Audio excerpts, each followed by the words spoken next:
My name is Peter. I'm the head of insights at Carta. I may have invaded one or two of your LinkedIn feeds before. Raise your hand if you're a founder in the audience. All right, VCs? Lawyers? I'm sorry. Okay. Let's start. This is from you. Thank you for forcing me to do that in every one of my talks. In case you want this data, you can take out your phones and screenshot every single slide. That makes my ego feel good. But you could also just QR code this right now and have access to all the information we're going to go through in this talk. I'll give you a moment there. Please don't be, this shouldn't be the only time that you take screenshots, though. I need to feel good. Okay. So what we're going to talk about today is founder ownership in VC-backed businesses, but a broader lens on that is actually this concept of dilution. Dilution feels incredibly simple. I'm here to tell you it's slightly more complicated than you think. So at its heart, this is what you're going to be doing if you take any money from a VC. You are decreasing your own ownership percentage in the hopes that the valuation of your business increases so quickly that you don't mind that you own 10% because it's 10% of $1 billion, not 10% of 10 million. That's the easy part. So let's flash forward a second. All of you have done extraordinarily well. It is 2036. You're about to IPO on the NASDAQ in America. How much of your company do you own on that day? If you're the Atlassian founders, you owned 76% of your company on the day you IPO'd. Fantastic. If you're the DocuSign founders, you owned 2%. So the core question we're here to ask is, did the DocuSign founders mess up? Did they do something wrong? Maybe, but my contention is probably they made the choices they needed to make in order to get to the business where it needed to go, right? An IPO is an IPO. That's an unbelievable outcome. But if you do this without knowing, if you lose dilution and ownership bit by bit without tracking it carefully, it can really sneak up on you, and you can feel a lot worse about your eventual outcome than you should. So let's start from the very beginning. There are 4 sources of dilution. The first one is co-founders. How many of you have a co-founder? Great. This is for you. How many of you are solo founders? I should have asked. A couple. Okay, that you are part of a growing cohort. According to our data, solo founders that were founded last year had the highest share of solo founders that we'd ever seen on Carta. So that's great. Congratulations, you're part of a cool wave. Unfortunately, and earmuffs for the VCs, VCs do not like you if you're a solo founder. They might say they do, they'll probably butter you up, but they don't. The data is very clear here. Solo founders are funded by VCs far less than co-founded teams. There's a lot of reasons for that. Some of them are good, some of them are bad, some of them are personal, I'm sure. But in all, if you are starting a business and you're trying to take VC funding, being a solo founder definitely makes that harder. So then you get to the question for the rest of you that actually have some co-founders on the team. What should we do about this equity, right? It's just us in a garage, as the story goes, considering an idea. Should we just split this thing 50-50? That seems easy, that seems simple. And indeed, if you look at that 2-founder team line, more and more companies are just splitting 50-50 right out of the gate. The highest percentage we've ever seen. But not everyone, and actually not the majority of companies. Most founding teams choose something other than an equal split. Again, there are good reasons to do this. There are bad reasons to do this, but you shouldn't feel as though there is one morally right choice. Splitting 51-49 does not make you a bad person. The only way to mess this up is to not have a discussion with your co-founders before you split the company, right? Because you don't want that animosity to grow in them for the next 6 months or a year, and then they leave. Because guess what happens when they leave? We'll get there in a second. Actually, I skipped ahead. So first of all, 2-founder companies, 51-49 is the most common split we see on Carta. 3, 4, 5-founder companies, there tends to be somebody, founder A in this case, that receives more equity in the business. That is usually the CEO. And so now we get to the trouble with co-founding equity is that there is one super simple way to kill a VC-backed startup, which is you didn't put vesting schedule on those shares. So when, unfortunately, it won't happen to anyone in this room, I promise, but you'll hear about stories of your friends who get in fights with their co-founders and one of the co-founders leaves. The day that happens, if they walk away with 50% of the business, congratulations, your company is no longer fundable by VCs. There's too much what we call dead equity, equity that is not working for the business any longer. So you need to put a vesting schedule on your own shares. I know that sounds odd that you'd have to earn equity in your own business, but I promise you it's about protecting yourself in the eventuality that this co-founder prenup doesn't hold and somebody gets divorced, to use the usual analogy. Founder details, you're going to give yourself founder equity, probably a little bit different than you give your employees. Yes, you should have a vesting schedule, and yes, there's an opportunity, if you do really well, that you're going to get more equity in your business later on. That can be a discussion between you and your venture capital friends. The second source of dilution, advisors. How many of you have an advisor to your company to whom you've given equity? Okay. So, I don't know what happened. There seemed to be a convention that I was not a part of where all the advisors got together and they said, what we're going to do is we're going to ask for 1%. 1% seems good. I'm here to tell you that is quite a lot, all right? 9 out of 10 advisors get less than 1%. The median we see for pre-seed companies is 0.25%. And very rightly, some advisors might say, I am not an average advisor, so why would I take an average compensation package? Totally fair, but it's on them to prove that to you. You don't need to offer them 1% out of the gate. There are far more companies on Carta who have given equity to 2, 3, 4, 5 advisors and found it to be wasted than the opposite situation. Just telling you what I hear from founders every day. There are 2 good reasons to give advisors equity. 1, they are helping you with a technical or scientific part of your business that no one else can. Great reason. 2, they're introducing you to commercial contracts. Those are the 2 best reasons to have an advisor. If they're teaching you about founder-led sales, read about it first, and then see if you need their advice. They also receive equity on a vesting schedule, slightly different equity than your founder options, and they usually don't get refreshed. And we're zipping through to employees. So obviously, although maybe not always, you're going to have employees in this business. If you're Sam Altman, you're trying to do it with 1 to raise $1 billion company. Most of you probably will have employees or agents. You don't need to give agents equity. That's an advantage. So you're going to start with an option pool. So you're going to set aside a portion of that equity for your employees. The typical thing that you hear from VCs is you need to set aside 15 to 20%. It's too much. It's too much at the beginning. Start at 8 or 10%. You can always grow the pool over time. And you grow that with your investors. You don't need to over-dilute yourself as founders up front. Then we're getting into your first hires.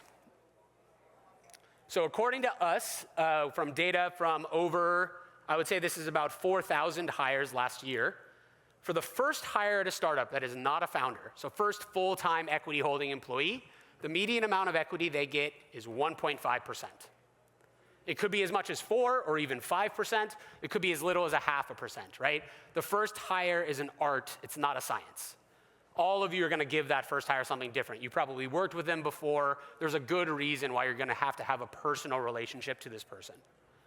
And then hires 2, 3, 4, 5. It declines really, really quickly. I'll say this as founders. This is a challenge you're about to face. Convincing hires number 5 through hire number 20 to join your startup may be one of the most difficult things you do. They're not going to get a ton of equity, and the very likely outcome is that your business fails. How do you convince that person to join your startup anyways? If you are in candidate conversations and it seems that everything is focused on the equity or the salary, I'm here to tell you that might not be the right person. You want missionaries who would be working in your industry anyways, doing what they're doing at your business at that early stage, rather than someone who's super focused on this equity package. And when you find that missionary, reward them really generously because they're going to be a huge, huge help to your business. But I got to say, I feel like this is when we're going to start talking about AI. It is rapidly changing the way that you're building your companies. So this is just the number of days between when you incorporate the company and the time to your first hire, your second hire, your third hire. Growing and growing and growing. Founders are just building amongst themselves for a lot longer than they used to. We think that is capital efficiency, sure, lack of funding, but also definitely AI. And if you look across the startup ecosystem to team sizes, it used to be when you raised a Series A, you would have 22 employees working for you. Last year, it was 15. At the end of this year, we think it's going to be more like 12. That is a massive shift, right? And that changes everything about the way you build your business. If your payroll is 50% lower than it was 3 years ago, A, do you need that money? And B, if you have that money, what else do you spend it on? A lot of different decisions driven by the size of your team at Series A, Series B, and beyond. Typically, employees get a 4-year vest with a 1-year cliff. That's very common across startups. Almost everybody, at least in America, receives incentive stock options. Don't mess around with other ones at the very beginning. And then of course, if you have an employee who sticks around for 4 years and is incredibly helpful, you should give them more equity. We're just talking about the initial grant. You can always grant them more. All right, check-in. So we have stakeholders who own a piece of your business. This is before you've raised any money from VCs. Probably you have a lot at 89%, your employees have a little, and then advisors have a very small sliver. This is a very common cap table before you're ever even talking to venture capitalists. Okay, we take a breath. Let's go ahead and talk to some VCs. First question you should ask yourself before sending a lot of cold emails. Do I really need to fundraise? And if I do I really need to fundraise from VCs? Right? I'll be open and honest with you all. Most of you should not take VC money. I'll say that again. Most of you should not take VC money. Taking VC money is committing you to someone else's growth path. And that growth path is extreme. The median amount of equity for a Series A company right now on Carta is nearly $4 million of ARR. You got to get there quick, and the numbers are very high. So if you don't think you're going to grow that fast, that's totally fine. You're building a different kind of business. It just isn't a VC-backed one. That doesn't make it a worse company. A lot of different ways to build your business these days. You've got bootstrapped, which is your money, nobody else's. Revenue, also good. Full VC, where you go seed, Series A, Series B, all across the way. Seed strap, where you take a little bit of money from VCs up front and then try to never fundraise again. Or late VC, where you are a bootstrapper that becomes so attractive to venture capitalists that they are hammering down your door trying to give you money, and you end up taking some, because why not, right? That last one is a fun place to be. Okay, how many of you know what a SAFE is? Okay, they are available in Canada, not just the US, but they have become the default way to take in angel money or early VC cash. So if you're not familiar with a SAFE, I highly suggest that you go on Carta or wherever and learn about SAFEs. Simple agreement for future equity. It's a very simple instrument. It is a beautiful promise in a document that says, hey, today I'm the investor, I'm giving you cash, and at some point in the future, undefined, you're gonna give me equity back. But you get the money to build your business right now, and they get the equity based on some conditions in the future. Again, SAFEs are awesome. Can be overused, but they're pretty awesome. As I mentioned, 90% of the capital that we see before you raise seed is on SAFEs. So again, if you're not familiar, you gotta be familiar with this instrument. There's a lot of different things to know about them. We won't get too much into the weeds. There's valuation caps and discounts, and there's pre and post money SAFEs. I promise this is a better read on an online website than a talk. The one thing to note about all of these terms is you will almost certainly negotiate a valuation cap with your investors. Some of them have discounts. Some of them have only discounts. And then if you get a SAFE that is uncapped and undiscounted, that is from your parents, that's amazing. Those don't exist in the real world. Thank you, Mom and Dad. The gray bars on this chart show post-money SAFEs, which are obviously the market these days. The blue is pre-money. But this chart is really interesting to me for another reason. Does anyone know what happened in the last quarter of 2019 that started this massive shift? It's a very simple thing that happened. Okay, Y Combinator just took a PDF off of their website. They were like, we offer pre and post money SAFEs, and then one day they only offered post money SAFEs, and poof, everyone in startups only used post money SAFEs. It's wild how much a default matters from somebody like Y Combinator or a big VC to just drive so much of what the ecosystem actually looks like. Why is post money better, and who is it better for? It is better for investors. Why is it better for investors? Because if I give you $1 million on a 10 million SAFE that's pre-money, I don't know how much of your business I own at all. I have no idea because it depends on what you do in the future. If I give you that same deal but on a post-money SAFE, I own about 10%, a little bit less. But it gives a lot more clarity into how much equity you're actually giving up. This is important because, again, the whole goal is to hold on to equity and only give it out when you need to. So you can do this on Carta. It's very easy. On this day, I got an investment of $500,000, and I gave the investor literally nothing. I gave him a document, and I walked away with $500,000, like a thief in the night. It was awesome. And then, eventually, I raised the price round for $3 million at that valuation, and poof, my safe investor now owns shares in my company. And that might happen a year from now. That might happen 2 years from now. That might never happen. That's how safes work. Other things to know. Safes used to be very easy, one-page document, you read it, you sign it, you're all good. Now, VCs are probably going to give you two-page document. One is the safe, and the other is called a side letter. Side letters are very important. You should read them with a lawyer. Somebody who's read startup documents before, not just a family law lawyer, your brother or your sister, for sure. Why are they important? Because they give VCs rights that they wouldn't otherwise get, rights that you care about. So most favored nation. That means if you sign a safe with a better deal, I, the VC, I get that deal too. Fair, unfair, that one's okay. Information rights. This is the VC begging you to talk to them at least once a quarter. You'd be super surprised at how many founders do not talk to their investors once a quarter. Please, please do that. And then the last one, the most important one, pro rata. That gives these investors the right but not the obligation to continue to follow on into your company. So if they own 10% at pre-seed, it means when you raise a seed round, I have the right to give you more money to maintain that 10% ownership. The right, but not the obligation. They don't have to follow through on pro rata. You should give this to some of your investors, probably not all of them. Almost certainly the lead, talk a lot about the rest.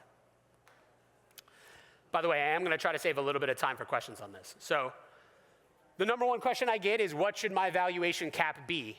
That is a silly question because I don't know how much you're raising, right? If you're raising $10 million, your valuation cap is going to be very different than if you're raising $1 million. As your raise gets bigger, your val cap generally rises. That's true. But I would think about it the other way. I would think about it as, how much equity am I selling for that amount of money? So if you're raising $1 million today in the US, you're usually selling about 10 to 11% of your company, US or Canada, actually. That seems pretty reasonable. It actually is very much in line with the other kind of fundraising we see. So focus less on the valuation cap and much more on how much equity am I selling in my business. All right. Don't stay on safes too long. They're a siren song, but if you do 1,000 of them, your lawyers will hate you. That was for the two of you. Yeah. All right, let's talk about seed stage and Series A and all the rest of the fun stuff. So first thing, seed stage valuations are as high as they have ever been in our data set. Does that surprise you? No? It surprised me a little bit. I cannot fathom how the median seed stage company on Carta right now is worth $16 million. That is so expensive. But then look at the round bars in this same chart. Valuations are up, but fewer and fewer companies are raising. So what does that mean as a founder? It means that if you have investors who believe in you, they are willing to pay very competitive prices. But getting them to believe in you has never been harder, because the competition, look around the room, is very intense. There are companies that are being built in weekends that used to take years. It is a very competitive environment to build a startup in today, and it's even more competitive if you're trying to raise VC money. So what are VCs doing if they're not investing into new companies? Well, it turns out a lot of them are giving bridge rounds to their current companies, trying to help out the founders that they've already invested in. I think this is amazing behavior if you're a founder, and I think it's pretty terrible financial strategy if you're a VC. But we don't care about their strategy, we want to stay alive. So what does that mean as a founder? First things first, this orange zone, 18 months to 24 months. That was the typical advice around VC world that said, I'm going to raise more funding every 18 to 24 months. That is no longer the game. It's going to take longer than that. For some of you, you won't need the capital because you're growing so quickly. For others of you, it's almost certainly going to take longer than that. What I'm telling founders these days is, could you make the money you have right now last 1,000 days? If the answer is no, you need to rethink how you're funded. More revenue, less burn, or more VC funding. Because rounds are taking a hell of a long time to raise. So let's get to valuations. And again, here, the impact of AI is incredibly clear. The orange line is AI, the black is everybody else. Voila, if you're an AI company, congratulations, your valuation just went up 40%. But it didn't actually, right? In 2023, it kind of did, because VCs were so excited about AI. Now, I gotta be honest, the VCs are pretty smart about what they're looking for AI companies. How many of you are building something that is not in any way to do with AI? Okay, good. Have an AI story, or have a good reason why you're not doing that, right? But in either case, you're gonna get asked the question. So I'm sure that all of you are building across very, very different industries. VCs are hot on some of them, up and to the right. They are cold on others, down and to the left. DTC retail, tough time to build a VC-backed business. EdTech, tough time to build a VC-backed business. AI software, wazza. Boom times, right? Biotech, cybersecurity, hardware, semiconductors, all kind of in the sun at the moment. These are seed stage valuations and seed stage cash raised, the two axes. So let's get back to dilution. You're sold 20% of your company in the seed round. That is very standard. It's been 20% for a long time. And so if we check in on your ownership, we've got you as the founders having 56%, employees at 12, investors in that round at 20, and your pre-seed at 11. Woo! You've only waited one round of funding. Well, two, counting the pre-seed. Look how your ownership dropped from 89% to 56% in the seed. It's a lot, right? Let's keep going. Valuations, they're higher again for AI at Series A. And if you do the math again, you're gonna sell another 20% of your company at Series A. And that means, voila, you now own 36% of your own company after Series A. VC is incredibly dilutive. I'll say what I said at the top. Most of you should not take VC. It's a very, very tough game to play. When it works for everyone, and we read about it in the headlines. When it doesn't, which is most of the time, it's very tough. It's very, very tough on founders. So you're about 50%, you and the employees, against about 50% for your investors. And then on down the line, you start owning less and a minority share of your companies. So one of the biggest questions people ask me about VC, they always worry, well, when can my investors fire me as a CEO? Because you read stories about that on Twitter. The answer for most companies is Series B. I gotta be honest, they don't wanna fire you. They invested in the company because of you, hopefully, if you pick the right VCs. But it often is available to them as an option. You can talk about board seats and control and et cetera. But that is the game you're playing. Tons of dilution, rapid growth for an eventual massive outcome. Those are the games, those are the terms of the game for a VC. Last little bit here for your CEO ownership. So the color indicates how many founders you started the company with, and the percentage is how much you owned after that round for the CEO only. So after Series D, big late stage company, everyone's talking about you in TechCrunch, you might own 7 to 8% of your business. Right now, the CEO at Anthropic, Dario, owns about 2% of his business. That business is worth $61 billion. I don't think he minds too much, but maybe he does. But he has 7 co-founders. Why would you do that? It's ridiculous. Final question, and then I'll pause to hear your questions if you have any. I think the biggest change that we've seen in our data set over the last 3 years is this one around AI, which invests us to ask the question, or asks us that we really, really need to study this point. How much capital do you actually need? It is not an easy question to answer. One of the ways that you all as founders have been answering that question is by hiring way fewer people. Blackline is new hires per month across Carta. And to be clear, there are way more companies on Carta today than there were in 2021. 70,000 hires, 40,000 hires, 32,000 hires, and then this will bump up a little bit. It'll be about 20,000 hires. From 70,000 in January 2022 to 20,000 in January 2025. Is that AI? I think it's mostly just lack of funding and treating money with a little bit more capital respect for a bit of this. But as we go into 2024 and 2025 and 2026, and if the hiring doesn't pick up soon, I'm going to start believing that many of you are trying to build companies with as few people as possible, optimizing on the metric of ARR per FTE, full-time employee. You should know, by the way, if you're engaging with VCs, you should know that ARR per FTE number off the top of your head. They're going to ask. Anyways, that was a ton of data.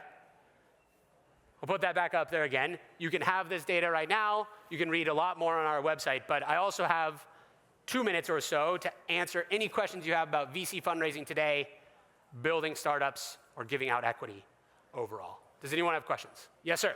Shout it out, please. I'm wondering if you have data on how the money is being spent by Yeah, it's a great question. So the question was, do we have data on how the money is being spent? Not great data. We know that the payroll cost is down typically on most of these companies, although if you're hiring certain kinds of AI engineers, that's still a very expensive market. Distribution is taking much more of that funding, as well as like general G&A, et cetera. But to be honest, some companies are spending exactly the same way they were, just at much elevated rates. So the median Series A round on Carta today is about $10 million. If you hire half the number of people, you can do a lot more branding, go-to-market experimentation with that 10 million than you used to. Yes, sir? Super quick. In the early days, you're not worth anything? Yes. Can you repeat? Yeah, in the early days when you're not worth anything, what's wrong with giving away 0.5% to an advisor who's going to do some work? There's nothing wrong with it.